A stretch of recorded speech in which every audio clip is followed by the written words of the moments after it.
আসসালামু আলাইকুম রাহমাতুল্লাহ সবাইকে। আজকের ভিডিওতে আমরা শিখব কিভাবে লিনাক্সে ফাইল সিস্টেম নেভিগেট করতে হয়। তো লিনাক্সে যেহেতু সবকিছুই ডিরেক্টরি আর ফাইলের মাধ্যমে সাজানো থাকে, তো আমরা এগুলোকে কিভাবে নেভিগেট করব সেই কমান্ডগুলোই আজকে আমরা শিখব। তো চলুন শুরু করা যাক। তো প্রথমে টার্মিনাল ওপেন করে নেই। আমরা জানি টার্মিনাল কিভাবে ওপেন করে। তারপরে এখানে আমরা এটাকে আমি একটু সাইজ বাড়িয়ে নেই আর কি। তো গত ভিডিওতে আমি একটা কমান্ড দেখাতে ভুলে গিয়েছিলাম, সেটা হলো ম্যানুয়াল কমান্ড, অর্থাৎ এটাকে ম্যান দ্বারা ডিনোট করা হয়। তো এই ম্যানুয়াল কমান্ড কি করে, আমরা কোনো কমান্ডের আমরা যে সকল কমান্ড ব্যবহার করব সেই সকল কমান্ডের আমরা এখান থেকে একটা ম্যানুয়াল আমরা দেখতে পারি। যদি এখানে ম্যান কমান্ডেরই আমি যদি এটাও কিন্তু একটা কমান্ড, তো এই কমান্ডের যদি আমরা ম্যানুয়ালটা দেখতে চাই তাহলে ম্যান তো ম্যান কমান্ডের এখানে ম্যানুয়াল আমি দেখতে পাচ্ছি। এখানে নাম, এটার পুরো নামটা কি, তো এটা আমরা এখান থেকে দেখতে পারতেছি। তারপরে এখানে তার একটা শর্ট একটা ডেসক্রিপশন দিয়েছে, তো এটা আমরা দেখতে পারতেছি। তো কিউ যদি দিই তাহলে এটা হোয়াইট হয়ে যাবে। তারপরে আমি ম্যান কমান্ড দিয়ে আজকে যে সকল আমরা যে কমান্ড শিখব, অর্থাৎ এলএস এবং সিডি, তো এই কমান্ড আমি যদি একটু দেখি যে এলএস কমান্ড এটার ম্যানুয়ালটা, তো এখানে দেখতে পাচ্ছি যে লিস্ট, অর্থাৎ লিস্ট ডিরেক্টরি কন্টেন্টস। তো এই ম্যান কমান্ড দিয়ে আমরা আসলে এর একটা ডেসক্রিপশন, অর্থাৎ আমরা কমান্ডের ম্যানুয়ালটা দেখতে পারি। তো চলুন আজকের ভিডিওর যে মূল টপিক সেটাতে মুভ করা যাক। তো আজকে আমরা কিভাবে ফাইল নেভিগেট করব এটা শিখব। তো ফাইল নেভিগেট করার জন্য আমি প্রথমেই যে কমান্ড দিয়ে শুরু করব সেটা হলো পিডব্লিউডি, যেটা আমি গত ভিডিওতে আমরা এই কমান্ড দেখেছিলাম, অর্থাৎ প্রিন্ট ওয়ার্কিং ডিরেক্টরি, বা আমরা আনঅফিসিয়াল একটা নামে এটাকে বলি যে প্রেজেন্ট ওয়ার্কিং ডিরেক্টরি। তো বর্তমানে আমার ওয়ার্কিং ডিরেক্টরি কোনটা, অর্থাৎ এই যে ফাইল প্যাথ, এটা এখানে আমি পিডব্লিউডি দিয়ে দেখতেছি। তো আমার ফাইল নেভিগেটের জন্য আমি প্রথমে যে কমান্ডটা শিখবো সেটা হলো এলএস কমান্ড, অর্থাৎ আমার যে এখন যে ডিরেক্টরি আছে এই ডিরেক্টরির আন্ডারে কি কি আছে এটার আমি লিস্ট দেখতে চাই। তো এটার জন্য আমি ব্যবহার করব এলএস, অর্থাৎ লিস্ট কমান্ড। তো এই লিস্ট কমান্ড দিয়ে এই যে দেখেন, এখন বর্তমানে আমি আছি কালি ইউজারে। তো কালি ইউজারের এখানে আন্ডারে যে সকল ডিরেক্টরি এবং এখানে ফাইলস রয়েছে তা আমরা এই এলএস কমান্ড দিয়ে দেখতে পারতেছি। তো আমি যদি চাই এটাকে আরো ডিটেলসে দেখতে, অর্থাৎ আমি এটাকে চাই যে আর একটু লং ভাবে দেখতে, তো আমি যদি এলএস কমান্ডের পরে -l দেই, অর্থাৎ এই এল দ্বারা ডিনোট করা হয় হলো লং, অর্থাৎ লং লিস্ট। তো আমি লং লিস্ট যদি করি, তো আমি এখানে কি দেখতে পারতেছি যে আমি আরো ডিটেলস এখানে দেখতে পারতেছি যে এগুলো আসলে পারমিশন ডিনোট করে। তো আমরা যখন পারমিশনের কমান্ড গুলো শিখবো তখন এই পারমিশন গুলো আসলে কিভাবে কি এটা আমরা তখন জানবো। তারপরে এখানে ব্লক, টোটাল ব্লক কয়টা, তো এগুলো আমরা দেখতে পারতেছি। তারপরে আমরা আরো দেখি যে লাস্ট মডিফাইড যে ডেট, টাইমস এন্ড ডেট রয়েছে তা আমরা এখান থেকে এখানে দেখতে পারতেছি। তার মানে আমরা একটু ডিটেলসে এইটাকে শো করলাম এই লিস্ট করে, তারপরে আমরা -l অর্থাৎ লং লিস্ট করে আমরা এখানে থেকে ডিটেলসে এগুলো দেখতে পারতেছি। তারপরে আমি এখানে কিন্তু আমরা হিডেন ফাইলস গুলো বা হিডেন ডিরেক্টরি গুলো আমরা দেখতে পারবো না। তার জন্য আমাদেরকে এখানে আরেকটা কমান্ড, সেটা হলো এল এর পরে আমরা এ দিব, এ ডিনোট করে হলো অল, অর্থাৎ এলএস লং লিস্টিং, অর্থাৎ লং লিস্ট করবে সকল ফাইলস এবং ডিরেক্টরিজ। তো আমি যদি এই কমান্ড দিয়ে এখানে রান করি, তো আমরা কি দেখতে পারতেছি দেখেন, এই যে ডট। আমরা তো জানি যে ডট আসলে কি, ডট কোনো ফাইলস এর আগে যদি ডট থাকে সেটা হলো হিডেন ফাইল। তো এই হিডেন ফাইল আমরা কিন্তু এই যে হিডেন ফাইলস গুলো সহ এখন দেখতে পারতেছি, হিডেন ডিরেক্টরি সহ দেখতে পারতেছি। তো এখানে আমরা এই যে দেখেন এখানে এই যে অল লিস্ট অন করার পরে আমরা কিন্তু এই যে হিডেন ফাইলস এবং ডিরেক্টরিজ গুলো আমরা এখান থেকে দেখতে পারতেছি। তো এখন আমি একটা জিনিস দেখাবো, আমরা চাইলে আমি যদি চাই এখন যেখানেই আমি থাকি না কেন আমি কিন্তু মূলত রুটের মধ্যেই আছি, রুটের উপরে তো আর কোনো কিছু নাই। তো ওই রুটের আন্ডারে যে আমরা ফাইলস এবং ডিরেক্টরি গুলো কিন্তু ওই রুটের আন্ডারেই থাকে। তো আমি যদি চাই যে আমার একটা পছন্দের একটা ফাইলস যেটা বা ফাইলস বলতে আমি ডিরেক্টরি সেটাকে আমি লিস্ট করতে চাই, তাহলে আমি এখন যে ডিরেক্টরিতে আছি যে ডিরেক্টরিতেই থাকি না কেন আমি যদি এখন এখানে যদি আমি দেই ls তারপরে যদি lsla অর্থাৎ লং লিস্ট করব সকল ফাইলগুলো। তো এখানে এখন আমি যদি স্ল্যাশ দেই, স্ল্যাশ মানে কি রুট, এখন আমি রুটের কনফিগারেশন ফাইল অর্থাৎ etc এই ফাইলটাকে আমি চাচ্ছি যে এই ফাইলটাকে আমি লিস্ট করতে।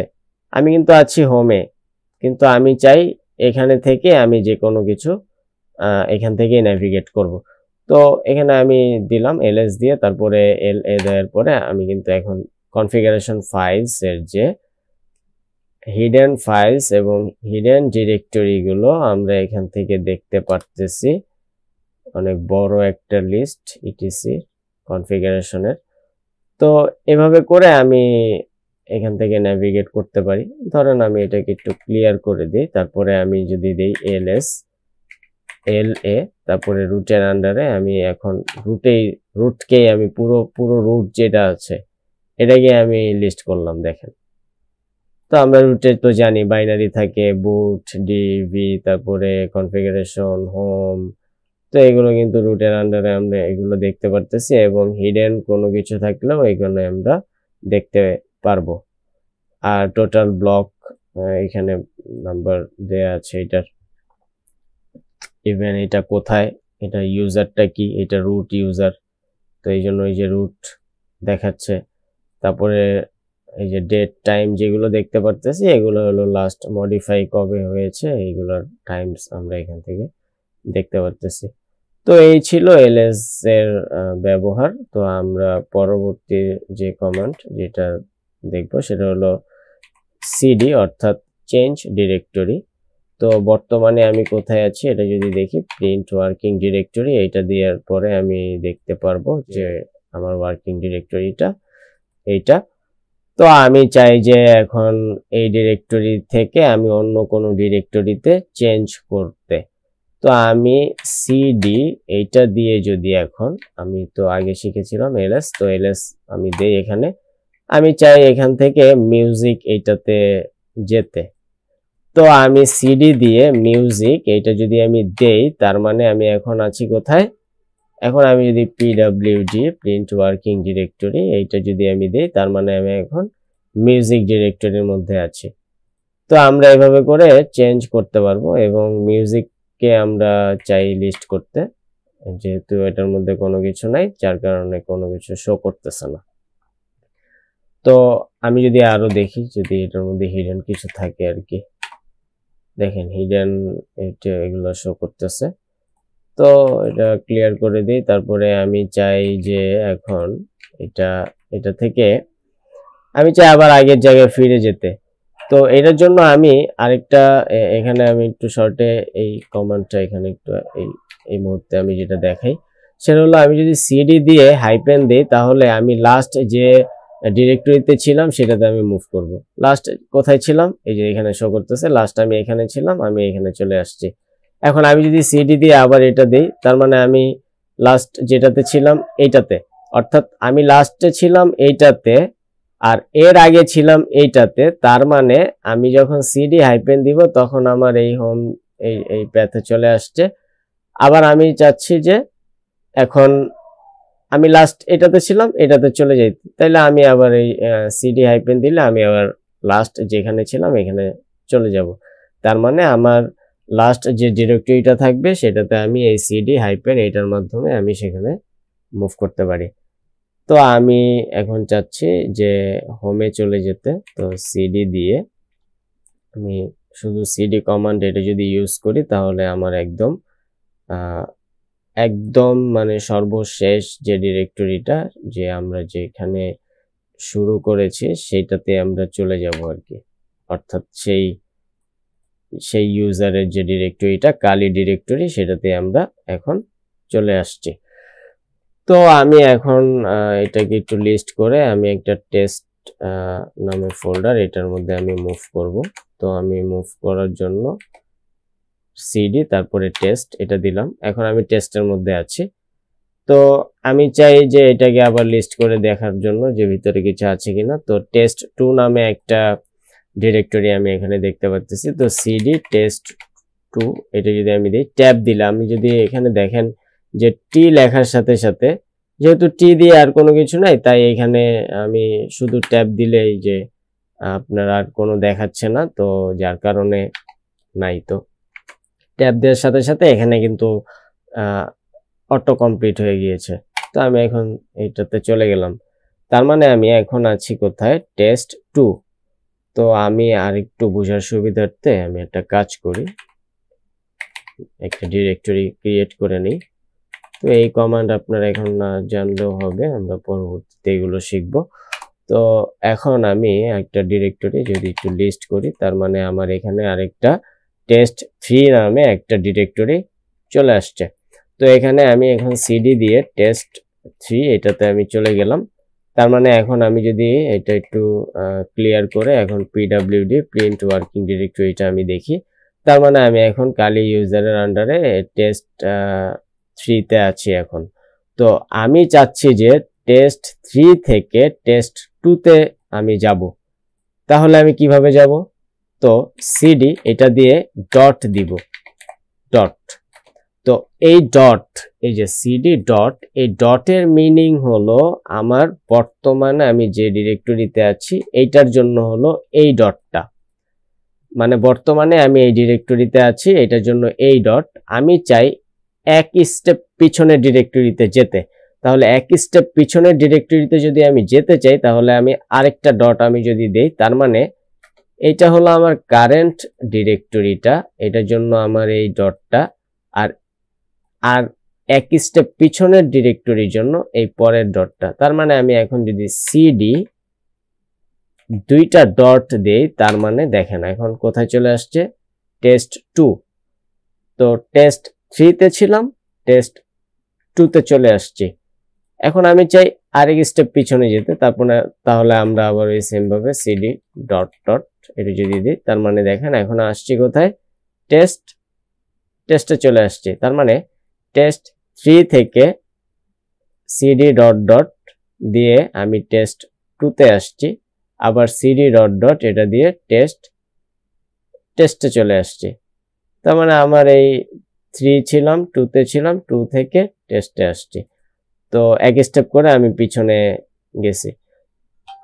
তো এখানে আমি যদি দেখি যে আপনার যদি এরকম ভাবে আমি যদি করতে থাকি তাহলে অনেক সময়ের বিষয়। তো আমি যদি এখন এটাকে একটু সহজে আমি করি, তো আমি আবার সিডি দিয়ে চেঞ্জ ডিরেক্টরি দিয়ে আমি টেস্ট 2 তে গেলাম, 2 থেকে টেস্ট 3। তো এখন আমি চেঞ্জ ডিরেক্টরি দিয়ে টেস্ট 3 তে আবার আমি জাম্প করব। তো আমি গেলাম, তো টেস্ট 3 তে আমি চলে গিয়েছি। তো এখন আমি যদি এভাবে একটা একটা করে যদি আমি ডিরেক্টরি পিছনে পিছনে যাওয়া, এটা অনেক সময়ের বিষয়, আর এটা কাজের গতিও বাড়াবে না।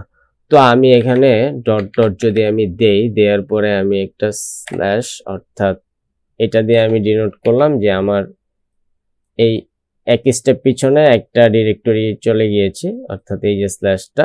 এর পরেরটাতে যদি আমি যেতে চাই তারপরে আমি আরেকটা দিলাম, তারপরেরটাতে যদি আমি যেতে চাই তারপরে আমি আরেকটা দিলাম।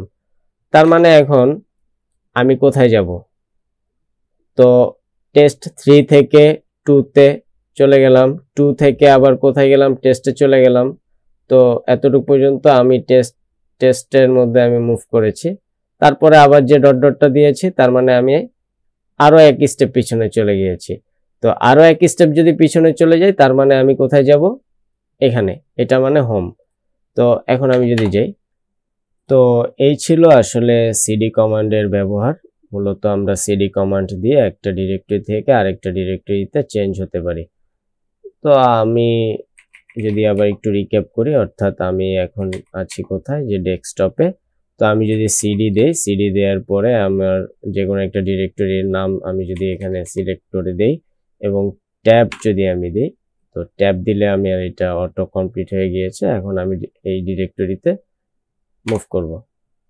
তো এটাই আসলে আমরা সিডি কমান্ডের মাধ্যমে একটা ডিরেক্টরি থেকে আরেকটা ডিরেক্টরিতে মুভ করতে পারি। এবং যেহেতু ফাইলগুলো সকল ফাইলস এবং ফোল্ডার্সগুলোই আসলে একটা রুটের আন্ডারে থাকে, তো আমি যদি সিডি দিয়ে রুট দিই, রুট দেওয়ার পরে আমি সেই রুটের আন্ডারে যে কোনো জায়গায় আমি মুভ করতে পারবো। তো আমি যদি এখানে চাই যে ভ্যারিয়েবল মুভ করব, তো এখানে আমি ভ্যারিয়েবল ডিরেক্টরিতে চলে গেলাম। তো এই ছিল আসলে আজকের ভিডিও। তো পরবর্তী ভিডিও থেকে আমরা বাকি কমান্ডগুলো শিখব। তো এই ভিডিওতে যদি আপনাদের কোনো কিছু বুঝতে সমস্যা হয়ে থাকে, তো কমেন্ট বক্সে আমাকে জানাবেন, এবং কোনো কিছু যদি বাদ পড়ে থাকে, যদি আপনাদের মনে হয় যে এই জিনিসটা বাদ গিয়েছে, তাহলে আমাকে কমেন্ট বক্সে এই জিনিসটা জানিয়ে দিবেন। তো সবাই ভালো থাকবেন। আসসালামু আলাইকুম রহমতুল্লাহ। আল্লাহ হাফেজ।